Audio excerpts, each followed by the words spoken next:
اعوذ باللہ من الشیطان الرجیم بسم اللہ الرحمن الرحیم وَاتْلُ مَا أُوحِيَ إِلَيْكَ مِن کتاب ربک۔ اے نبی صلی اللہ علیہ وسلم، جو آپ کی طرف کتاب آپ کے رب نے وحی کی ہے وہ پڑھ کر سناؤ۔ لا مبدل لکلماتہ، اللہ کی باتوں کو کوئی تبدیل کرنے والا نہیں ہے۔ وَلَن تَجِدَ مِن دُونِهِ مُلْتَحَدًا، اور آپ اس کے سوا کہیں بھی کوئی چھپنے کی جگہ نہیں پائیں گے۔ وَاصْبِرْ نَفْسَكَ مَعَ الَّذِينَ،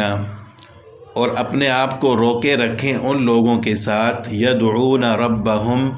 جو اپنے رب کو پکارتے ہیں بالغداۃ والعشی، صبح و شام۔ غدات صبح، والعشی شام، یعنی ہر وقت۔ صبح و شام سے مراد کہ ہر وقت وہ اپنے رب کو پکارتے ہیں۔ یریدون وجہہ، اس کی خوشنودی حاصل کرنے کے لیے۔ ولا تعد عیناک عنہم، پس آپ اپنی آنکھیں ان سے نہ پھیریں۔ ترید زینت الحیات الدنیا،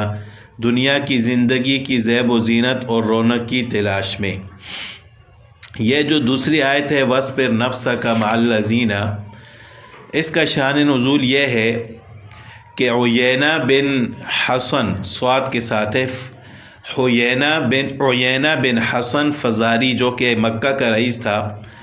وہ آپ صلی اللہ علیہ وسلم کی خدمت میں حاضر ہوا تو آپ کے پاس حضرت سلمان فارسی رضی اللہ تعالیٰ عنہ بیٹھے ہوئے تھے، جو کہ فقراء صحابہ میں سے تھے۔ ان کا لباس بھی خستہ حال تھا اور ان کی حیت اور ان کی حالت بھی فقیرانہ تھی، اور بھی اسی طرح کچھ فقراء غرباء مجمع میں موجود تھے،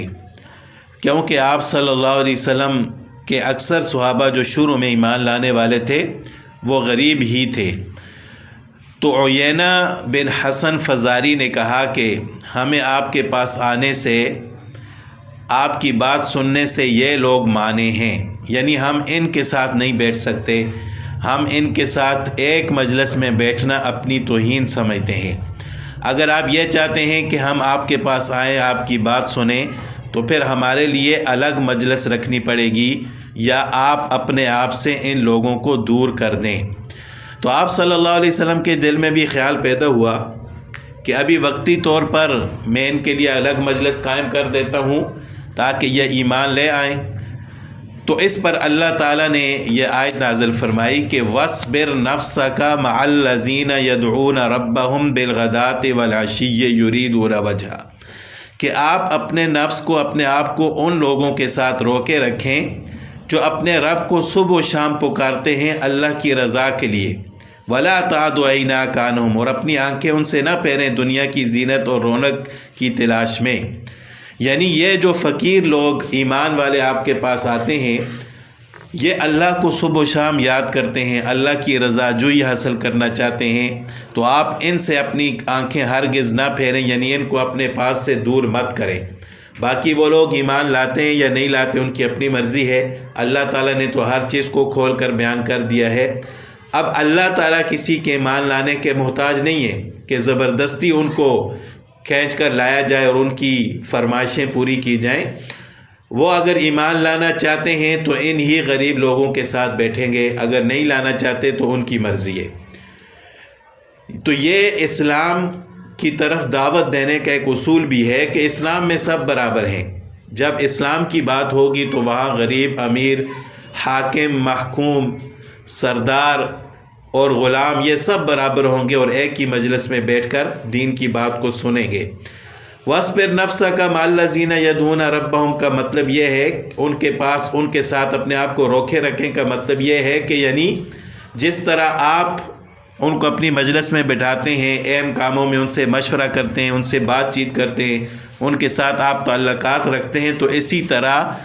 اپنے تعلقات ان لوگوں کے ساتھ قائم رکھیں، چاہے وہ امیر ہیں یا غریب ہیں، بس وہ اللہ کو پکارنے والے ہوں اللہ کی رضا جوئی کے لیے۔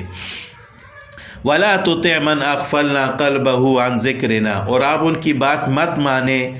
جن کے دلوں کو ہم نے غافل کر دیا ہے اپنی یاد سے۔ وَاتَّبَعَ هَوَاهُ، اور انہوں نے اپنی خواہشات کی پیروی کی۔ وَكَانَ أَمْرُهُ فُرُطًا، اور ان کا معاملہ حد سے گزر چکا ہے۔ یعنی یہ جو آ کر کہتے ہیں کہ ہمارے لیے الگ مجلس قائم کی جائے، ہم ان غریبوں کے ساتھ نہیں بیٹھ سکتے، تو ہم نے ان کے دلوں پر غلاف چڑھا دیا، ان کے دلوں کو ہم نے غافل کر دیا ہے اپنی یاد سے، اور یہ تو خواہشات پر چلنے والے لوگ ہیں، ان کا معاملہ حد سے گزر چکا ہے۔ وَقُلِ الْحَقُّ مِن رَبِّكُمْ، ان سے کہہ دیجئے کہ حق آپ کے رب کی طرف سے آ چکا ہے۔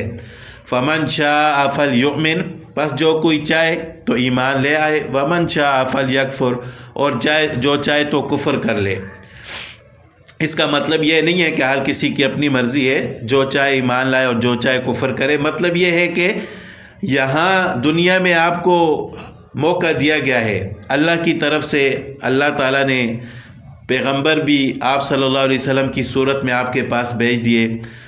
قرآن کی صورت میں کتاب بھی بھیج دی، اس میں معجزات کا ذکر بھی ہے، پہلی قوموں کا ذکر بھی ہے، ہر چیز کو اللہ تعالیٰ نے کھول کر بیان کر دیا ہے۔ اب آپ کی مرضی ہے کہ اپنے لیے جنت کو اختیار کرتے ہو یا جہنم کو۔ فمن شاء فلیؤمن، اگر کوئی ایمان لائے گا تو اس کا اپنا فائدہ ہے، اور اگر کوئی کفر کو اختیار کرنا چاہے گا تو اس کا اپنا نقصان ہے۔ باقی کسی کی من مانی شرائط کو نہیں مانا جائے گا کہ ہم فلاں کے ساتھ نہیں بیٹھ سکتے، ہم فلاں کے ساتھ مجلس میں اکٹھے نہیں ہو سکتے، ہمارے لیے الگ مجلس ہو۔ اسلام میں سب برابر ہیں۔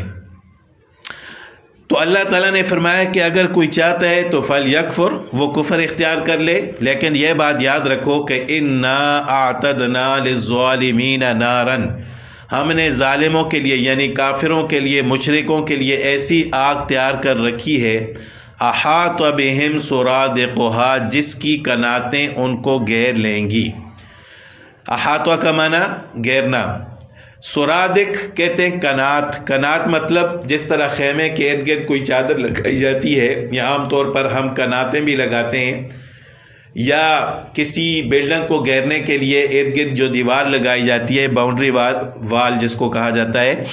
تو ایسی دیوار یا ایسی کنات چادر جو کسی بلڈنگ یا خیمے کو گھیرنے والی ہو، اس سے مراد جہنم کی دیوار ہے۔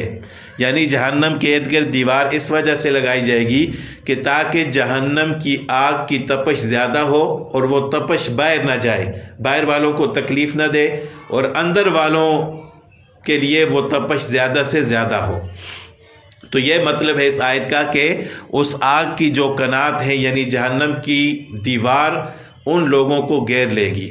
وَإِن يَسْتَغِيثُوا، اور اگر وہ جہنم میں فریاد کریں گے، یغاثوا، تو ان کی فریاد کو پورا کرتے ہوئے ان کو دیا جائے گا بِمَاءٍ، ایسا پانی، کالمہل، جیسا کہ تیل کے نیچے مٹی وغیرہ جو میل وغیرہ ہوتی ہے اس طرح کا پانی ہوگا۔ تیل کے نیچے جو میل وغیرہ ہوتی ہے، یا اس کا معنی یہ بھی کیا گیا ہے کہ کوئی بھی ایسی چیز جو زمین سے نکلنے والی ہو، دھات ہو اور وہ پگھلنے والی ہو، یعنی اس طرح وہ گرم بھی ہوگی اور اس کا رنگ بھی سرخ ہوگا، یشفی الوجوہ، ان کے چہروں کو بھون ڈالے گی۔ تو جہنم میں جب وہ جائیں گے وہاں وہ فریاد کریں گے، ان کو پیاس لگے گی تو ان کو ایسا پانی دیا جائے گا جیسے تیل کے نیچے میل جمع ہو جاتی ہے اس طرح کا، اور وہ ان کے چہروں کو بھون دے گی گرم ہونے کی وجہ سے۔ بئس الشراب، کتنا برا پینا ہے، وساءت مرتفقہ، اور کتنا برا آرام ہے یا آرام گاہ ہے۔ یہ تو تھا جہنم والوں کا حال۔ اب جو لوگ ایمان لائیں گے، نیک اعمال کریں گے، تو ان کے بارے میں اللہ تعالیٰ فرماتے ہیں ان الذین آمنوا وعملوا الصالحات، بے شک جو لوگ ایمان لائے اور انہوں نے نیک اعمال کیے، انا لا نضیع اجر من احسن عملا، تو جس شخص نے نیک کام کیا، اچھا کام کیا، ہم ان کے اجر کو ضائع نہیں کرتے۔ اولئک لہم جنات عدن، یہ وہ لوگ ہیں جن کے لیے ہمیشہ کے باغات ہیں، تجری من تحتہم الانہار، جن کے نیچے نہریں بہتی ہیں، یحلون،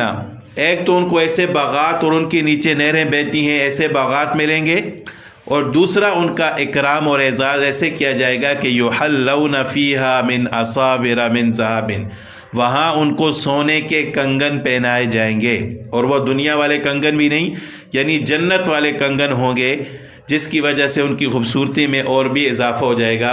اگرچہ دنیا میں مرد کے لیے سونا پہننا، زیورات پہننا، سونا پہننا تو حرام ہے،